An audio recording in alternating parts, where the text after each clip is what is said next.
Alors là, les gars, j'ai vraiment peur de Nice. C'est pas une vanne. J'ai peur de Nice. On va me dire, mais Koro, mais t'abuses, machin. J'ai peur de Nice, oui, j'ai peur de Nice qui a battu Rennes 2-0. Encore un clean sheet. Évidemment, on va parler de Rennes. Dans cette vidéo, il y a des choses à dire sur Rennes.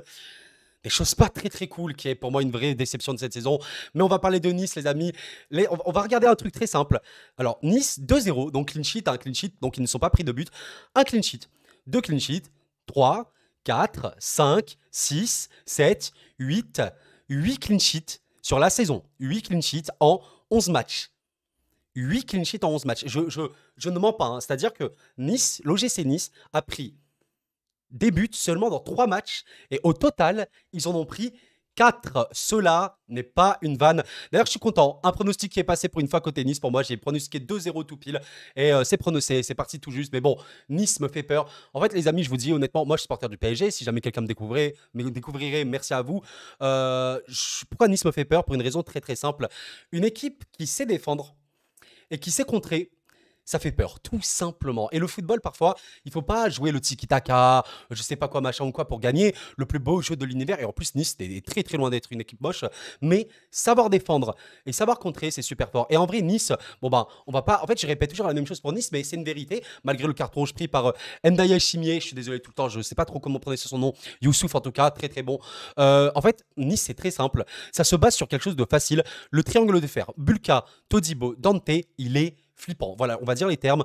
Bulka, Todibo, Dante, il est flippant. Todibo est sincèrement un des meilleurs défenseurs. Je pense, en vrai, de vrai, je pense que Todibo est le meilleur défenseur de la Ligue 1. Voilà, je pense sincèrement que c'est le meilleur défenseur de la Ligue 1. C'est un des meilleurs défenseurs d'Europe actuellement. Il est exceptionnellement bon, sincèrement.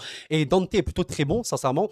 Et Bulka, qui est, je pense, le meilleur gardien actuel de Ligue 1, avec Donnarumma peut-être, bah, en fait, ce triangle de fer est monstrueux. Mais si c'était que ça, si Nice, c'était simplement, ouais, on défend, on défend. Bon, c'est fort. C'est dur quand même de gagner une équipe qui ne prend pas de but. Mais ce n'est pas que ça.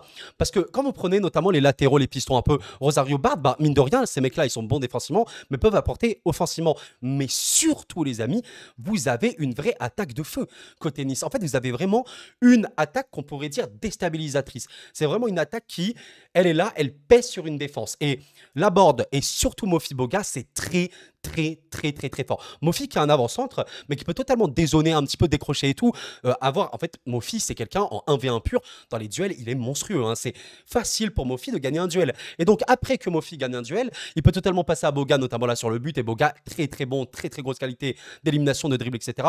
Et je n'ai même pas évoqué le milieu de terrain. Boudaoui, Ndaya Chimie et Thuram, qui pour moi sont très, très, très bons. Et quand tu as un banc comme Sanson, comme Diop, bon, même Bouanani qui n'a pas joué, bon, bah, en fait, c'est assez flippant. Cette équipe est complète. Voilà, Nice actuellement, je n'ai pas peur de dire, Nice joue le titre. Voilà, je sais que ça va perdre. Ouais, mais machin, Koro, t'es un fou. Nice, ça va jamais jouer le titre. Nice, ça va tomber, ça va couler, ça va pas tenir. Non, pour moi, Nice joue le titre. Ça veut pas dire qu'ils vont gagner. Peut-être qu'ils vont couler, peut-être qu'ils vont tomber. Mais actuellement, c'est-à-dire ce que tu vois de manière factuelle, les faits, ils sont quoi? Les faits, c'est quoi? Nice est premier de Ligue 1. Ok, donc un point devant le PSG, 2 points devant Monaco. Ok, donc ça c'est un fait. Nice en 11 matchs a pris seulement 4 buts. Donc les amis, 4 buts en 11 matchs, c'est ridicule, c'est abusé. Et en plus de ça, Nice a en 11 matchs fait 8 clean sheets. Donc sur les 11 matchs, tu en as 8 où ils n'ont pas pris de but.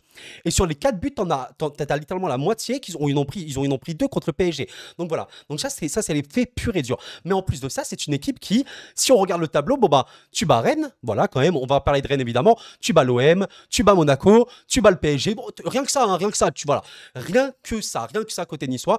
Donc ça veut dire que ils ont battu les gros. Voilà, ils ont littéralement battu le deuxième, le troisième. Non mais on se rend compte ou pas de la situation un petit peu. Donc ça fait très très peur. Mais en plus de ça, Nice, maintenant, on va en parler, c'est une équipe rodée. Parce que comme je vous l'ai dit, les qualités de niçoises, ce sont les qualités d'une équipe qui peuvent gagner un titre. Et il faut pas oublier les amis, ceux qui gagnent des titres dans le football, c'est pas forcément les équipes les plus fortes, les équipes les plus spectaculaires, les équipes les plus belles. Alors pour moi, Nice n'est pas du tout moche, c'est vraiment une belle équipe qu'on voit notamment en contre et tout.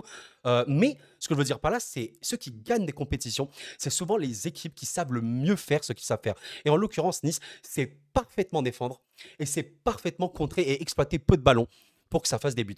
Et vraiment, Nice est très, très, très, très dur à battre en ce moment pour ça. Et oui, oui, je suis désolé, vous êtes supporter niçois, mais croyez-y. Mais pourquoi pas? Vraiment, pourquoi pas? Personnellement, je pense pas que Nice gagnera la Ligue 1 quand même, mais voilà, moi je suis supporter du PSG, j'espère qu'on va gagner. Mais honnêtement, moi en début de saison, je voyais pas Nice dans le top 3. Je vous le dis honnêtement, je vais pas faire le gars, non. Je voyais Nice dans le top 6-8. Voilà, je crois de mémoire, hein, je suis pas trop sûr. Il faudrait revoir ma tier list, mais je l'avais mis 7 ou 6e Nice, juste à côté de Monaco, d'ailleurs, que je voyais aussi un peu plus bas. Mais là, oui, je vous le dis officiellement, on est en novembre, on est bientôt à la trêve. Nice joue largement le titre. Parce que voilà, ça me rappelle un petit peu, vous savez, comme à l'époque l'Italie, une équipe très très défensive, mais qui gagnait comme ça, avec des tirs au but, des contres, etc. Ben voilà, c'est comme ça Nice. Et en vrai, est-ce que c'est le destin ou non? Mais je rappelle quand même que le coach de Nice, que je tire mon chapeau évidemment, Francesco Farioli, très très très jeune coach, les amis. Je crois que c'est le deuxième coach le plus jeune de Ligue 1 qui a 34 ans. Hein, derrière. Je pense que c'est le plus jeune après Wistil.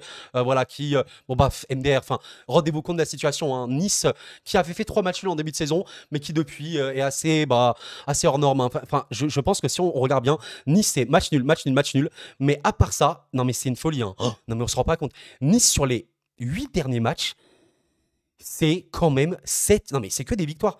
Non, c'est 7 victoires et un match nul. C'est effrayant. Moi, je vous dis, Nice me fait peur parce que c'est une équipe très, très, très dangereuse à jouer. Et dans le football, je dirais toujours, il faut savoir bien défendre. Moi, vous savez, je suis friand du beau jeu, du tiki-taka et tout, bien sûr. Mais si on parle d'un point de vue la gagne, comme Mourinho disait, pour moi, le plus important au football, c'est de savoir défendre. Parce que si tu sais défendre, tu peux gagner des matchs avec un contre bizarre, un coup franc, un cafouillage, un penalty, si tu sais défendre. Et Nice sait parfaitement défendre. Et ils savent exploiter leur ballon. Et voilà, donc très très très bon match de Nice. Hein, vraiment super super bon. Boga, magnifique but. Le coup franc de Sofiane Diop, assez exceptionnel, sincèrement. Magnifique Mandanda. Bon, tu sens que c'est un peu compliqué pour lui. D'ailleurs, j'ai une stat à vous montrer, les amis. Après, on va passer à Rennes directement. Je vais vous montrer ça rapidement. Par rapport aux gardiens de Ligue 1, donc je vous invite à follow ce compte hein, sur Twitter, Météo Foot, très très bon compte, qui montre un petit peu les buts évités par chaque gardien de Ligue, de Ligue 1. Là, c'est une erreur, hein, c'est la Ligue 1. Et en fait, comme vous voyez, en fait, Bulka est littéralement un des gardiens qui a le taux le plus élevé. Hein, donc ça prouve un petit peu son niveau. Et Mandanda, et en fait, c'est le pire ratio de buts encaissés. Alors, je sais, il y a certains supporters rennais qui vont me dire, mais Coro, en vrai, cette stat, elle sert à rien. Oui, en fait, une stat toute seule ne sert à rien. Mandanda, ça veut pas dire que là, il est le dernier gardien de Ligue 1. Ça veut dire que c'est le pire gardien. Non. Mais ça reflète aussi le fait que Rennes défend mal. Parce que si un gardien évite énormément de buts, comme par exemple, on peut voir Bulka. Bulka, il a 3-1, donc c'est largement des meilleurs. Mais c'est parce que aussi Nice défend extrêmement bien. Et si tu vois Mandanda à 3-5, qui peut parfois être bon, même très bon, honnêtement, en ce début de saison, il a fait vraiment des matchs cool. S'il est aussi mauvais, c'est parce que Rennes subit énormément, les amis. Mais vraiment, j'insiste sur le énormément. On rappelle quand même que Nice avait mis un but à chaque match. Là, voilà, c'était vraiment des 1-0, 1-0, 1-0. Et là, ils mettent enfin 2 buts. Et voilà, c'était contre ce Rennes-là où ils ont vraiment pu tirer. Voilà, très, peu de tir cadré, mais ça finit au but. Et voilà, hein, c'est comme ça.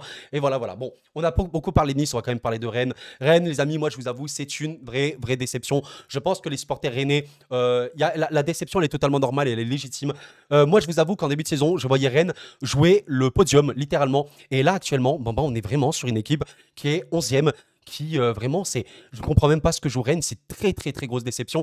Et honnêtement, je vais dire les termes. Je sais pas si ça va plaire ou non. Le coach de Rennes, donc Bruno Genesio, je pense qu'à un moment, c'est bon. Là, tu as fait, je crois, 5 matchs nuls de suite. Tu as fait une petite victoire par-ci par-là et après, tu fais que des défaites. Tu es le Stade Rennais, ok. En Ligue 1, tu as gagné 2 fois, les amis, 2 fois. Hein. 2 fois. 2 fois. Tu es Rennes. C'est-à-dire que Toulouse, Lorient et Metz ont gagné autant de fois que toi. On en parle. Hein. Tu es Rennes, tu as gagné 2 fois. C'est pas bon. Voilà, il faut arrêter ça. Il faut arrêter ça. Et en vrai, là. La dynamique rennaise, si on compte même pas la Ligue Europa, enfin ouais, je crois que c'est la Ligue Europa qui joue. Si on compte juste la Ligue 1, depuis la victoire contre Rennes, c'est quoi? C'est une défaite contre le PSG, c'est une défaite contre Lorient, t'as un match nul décevant contre Strasbourg, et c'est une défaite contre Nice. Et tu vas recevoir Lyon. Alors les amis, si Rennes relance Lyon, lance définitivement Lyon plutôt. Alors là, c'est un truc de malade mental. Sincèrement, ça fait peur. Et c'est tellement dommage parce que je pense que là, pour le coup, je sais qu'il ne faut pas tout remettre au coach, mais à un moment, il y a des vrais joueurs à Rennes. Moi, pourquoi Rennes, je les ai mis dans le podium? Parce que je trouvais que Rennes, en plus de la qualité qu'ils avaient avant, les recrues sont folles. Les recrues rennaises, les gars, on sous-estime ça. Tu as acheté Enzo Lefebvre. On rappelle, c'était qui à Lorient. Hein, et tu as acheté Ludovic Blas en un mercato. Et tu es aussi mauvais. Il y a un problème. il y a un gros problème.